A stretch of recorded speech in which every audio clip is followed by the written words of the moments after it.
दिल्ली में cyber arrest का एक बड़ा मामला सामने आया, जहां पर ग्रेटर कैलाश 2 में एक डॉक्टर दंपत्ति जो अमेरिका से वापस आया था, वो भी इस सपने से कि वो भारत में आकर बच्चों की सेवा करेंगे, लेकिन साइबर के तमाम जो अपराधी हैं इन्हें डिजिटल अरेस्ट करते हैं। हमारे साथ खुद डॉक्टर इंदिरा तनेजा हैं, जिनको फिलहाल 14 दिन तक डिजिटल अरेस्ट रखा गया। मैम, कैसे ये पूरी कार्रवाई उनके द्वारा शुरू की गई? आपके साथ एक बड़ा फ्रॉड हुआ, लेकिन ये कैसे शुरू हुआ कहानी? पहले मेरे को कॉल आई 24 दिसंबर को TRAI से कि आपका फ़ोन 2 दिन में कट जाएगा। आपके हमको कोई पता नहीं कितनी 26 कंप्लेंट्स आई हैं कि उसके ऊपर आपने अश्लील सीन्स और अश्लील कॉल्स की हैं लोगों को। लोग बड़े परेशान हैं। और दूसरी बात है, आपने मनी लॉन्ड्रिंग में आप इन्वॉल्व हैं, इसके ऊपर आपके ऊपर FIR है, तो आपको अरेस्ट हो सकता है।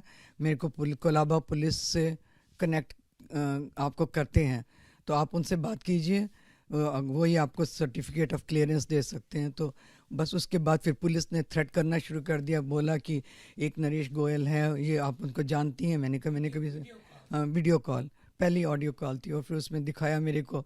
मैंने कहा I don't know who Naresh Goyal is. मैंने कभी आप जेट एयरवेज में, जेट एयरवेज में काम करता है, ना रहे ये सब ऐसी और फिर उसके बाद आप कीजिए, बड़ा ज़बरदस्त केस है नेशनल डिफेंस का, और आप उसमें सस्पेक्ट हैं, आपने इतनी मनी लॉन्ड्रिंग की है, ये किया वो किया। मैंने कहा मैंने कुछ भी नहीं किया। मैंने कहा आपका जो नंबर भी है, आपने जो नंबर उन्होंने दिया है वो नंबर भी मेरा नहीं है, तो आप कैसे कह सकते हैं? तो फिर पुलिस ने फिर शुरू कर दिया सारा एक्सप्लेन करना कि अगर आपने किसी को भी लीक किया, आपकी लाइफ पे थ्रेट, आपके हस्बैंड की लाइफ, हम कौन है घर में। मैंने कहा मैं, और आपको बॉम्बे आना पड़ेगा, आप अरेस्टेड, आपका अरेस्ट वारंट्स है। तो मैंने कहा नहीं। मैं फिर मेरे से सुप्रीम कोर्ट का लेटर लिखवाई कि मेरी रीज़न क्या है, मैं क्यों नहीं आ सकती। लेटर वही भेजते थे आपको? नहीं, वो लिखवाते थे लेटर, और उसमें सारा जो SSA के जो अकाउंट्स,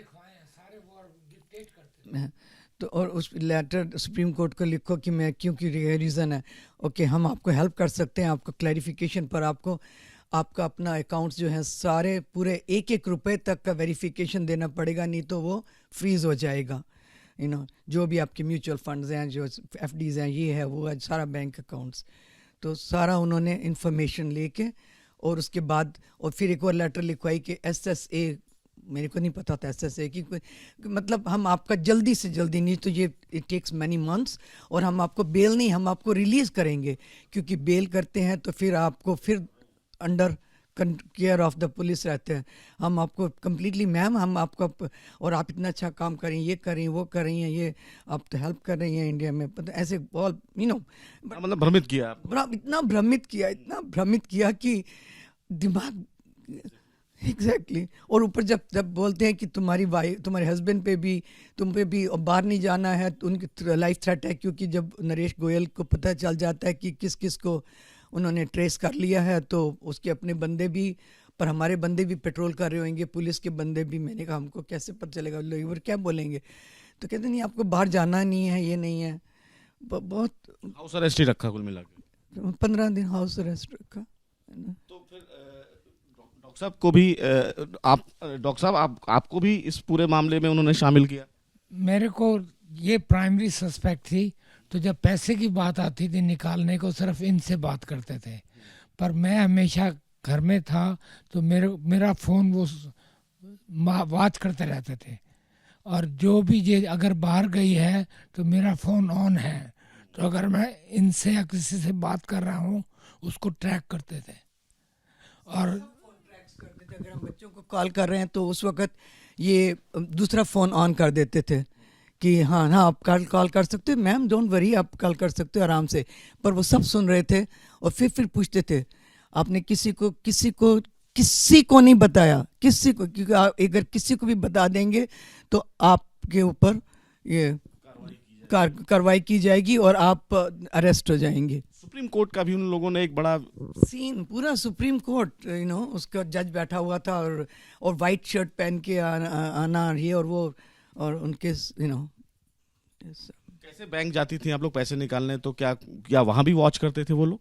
नहीं, वो मैं उसको, क्योंकि मेरे हस्बैंड के फ़ोन में हमारे बैंक का ऐप था, तो वो मैं लेके जाती थी, और ये वाला फ़ोन घर में होता था, और ये पूछते थे अब निकल गई, अभी आपकी वाइफ चली गई हैं, कब आ गई हैं, एकदम कांस्टेंट वॉच करते थे। और मेरे को बताते थे कि उनको बोलना कि इन्वेस्टमेंट के लिए है, ये ग्लोबल एनवायरनमेंट के लिए है। वो मैनेजर ने भी एक बार बोला कि आप इतनी चैरिटी देते हैं। मैंने कहा हम चैरिटी देते हैं, पर हम इसीलिए तो इंडिया में आए हुए हैं हेल्प करने के लिए।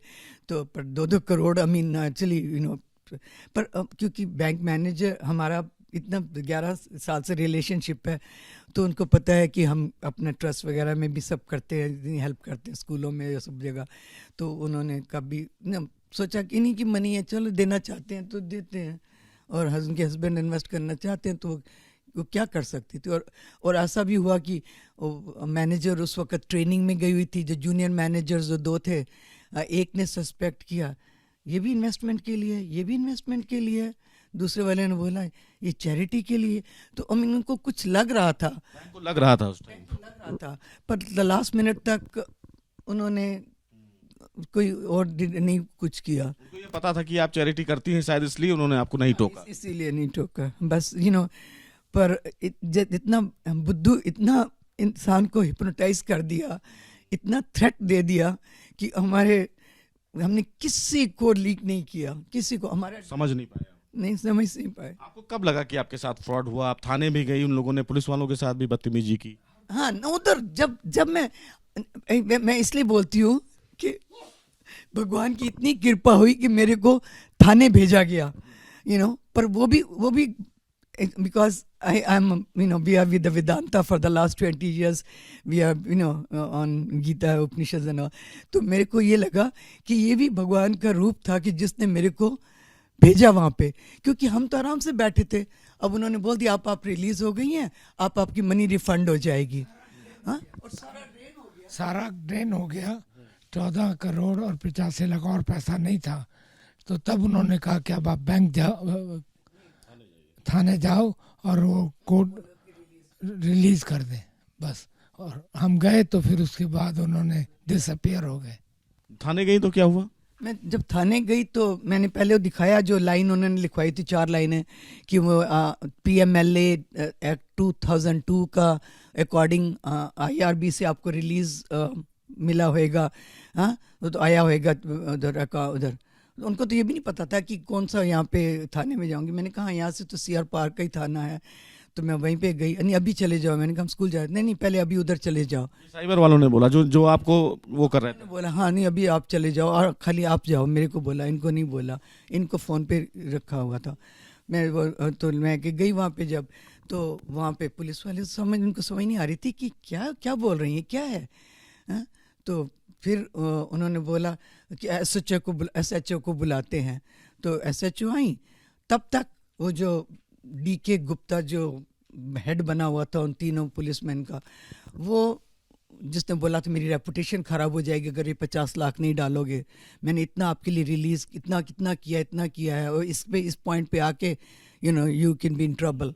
तो फिर अगले दिन जब मेरे को सुबह 8:30 बजे मैं गई उधर, तो जैसे ही SHO के साथ वो बंदा तो गायब हो गया, DK गुप्ता। ये जो दूसरा बंदा आया, इसको हमने कभी सुना नहीं था, और बड़ा बदतमीज, उसकी कोई फ़ोटो नहीं, कुछ नहीं, और इतनी उसने बदतमीज़ी की SHO के साथ कि मैं बता नहीं सकती। मैं सुन के मैंने कहा आप कौन हैं, आप बताइए तो सही आप कौन हैं, क्योंकि हमारी तो हमेशा बात DK गुप्ता या उनसे होती थी। और DK गुप्ता तो उसका एक्सीडेंट हो गया, वो मर गया। मैंने कहा सुबह तक तो मेरी बात हुई है, नहीं उसका कत्ल हो गया, पता नहीं क्या। तो उस SHO ने बोला बंद करो मैम, इस फ़ोन को बंद करो, आपके साथ फ्रॉड हुआ है। उसने बोला मैम आपके साथ फ्रॉड हुआ है।